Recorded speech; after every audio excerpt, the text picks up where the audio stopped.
Hello everyone, let me introduce myself. My name is Yachiko Rafajuan with NPM 2541106 from the S1 Management Study Program.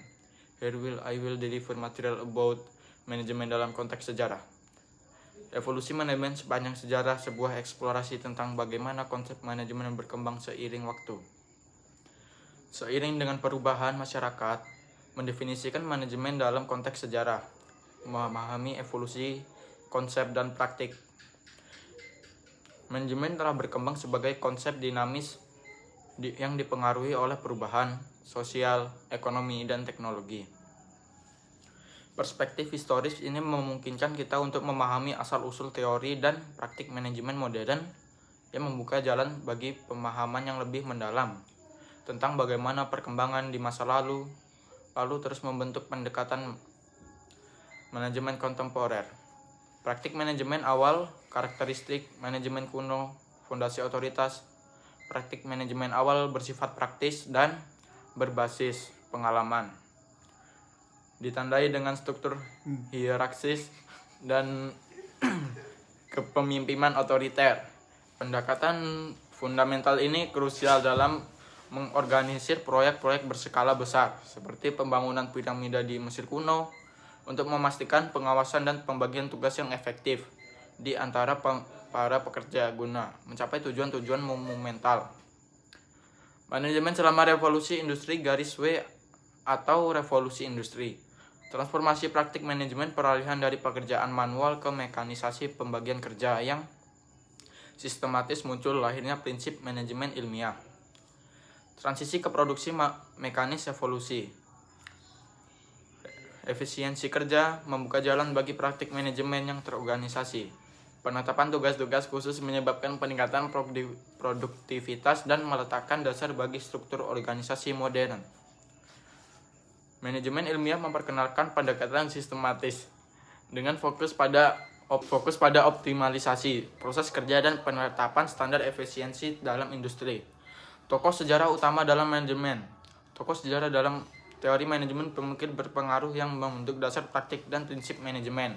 Frederick W. Taylor memperkenalkan manajemen ilmiah yang menekankan efisiensi melalui studi waktu dan optimalisasi tugas. Henry Fayol mengembangkan fungsi-fungsi manajemen klasik dengan fokus pada perencanaan, perorganisasian, pengarahan, dan organisasi.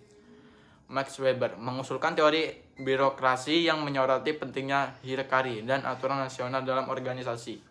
Dan ada Elton Mayo, yaitu melakukan studi Hawthorne yang mengungkap dampak faktor-faktor sosial terhadap produktivitas dan perilaku karyawan. Evolusi teori manajemen modern. Evolusi teori manajemen abad ke-20. Memahami teori manajemen utama yang membentuk praktik pendekatan kontemporer, teori sistem, mengakui organisasi sebagai sistem yang saling terkait, menekankan praktik manajemen holistik untuk mencapai sinergi. Teori kontingensi, mengusulkan bahwa manajemen yang efektif bergantung pada faktor-faktor situasional, dan menekankan kemampuan beradaptasi dalam gaya berkemenampilan. Manajemen sumber daya manusia, berfokus pada pengembangan kesejahteraan dan keterlibatan karyawan sebagai komponen penting keberhasilan organisasi. Manajemen strategis dan digital, mengadaptasi praktik manajemen dengan globalisasi dan teknologi, mendorong inovasi dan pengambilan keputusan berbasis data. Dampak manajemen historis. Dampak manajemen historis pada karakter kontemporer, memahami bagaimana teori manajemen historis mempengaruhi praktik dan pendekatan modern. Prinsip efisiensi Taylor masih penting dalam mengoptimalkan operasional dan produktivitas. Fokus Fayol pada koordinasi dan pengendalian tetap menjadi fondasi bagi struktur organisasi. Penekanan Mayo pada hubungan manusia telah berkembang menjadi praktik manajemen. Sumber daya manusia modern.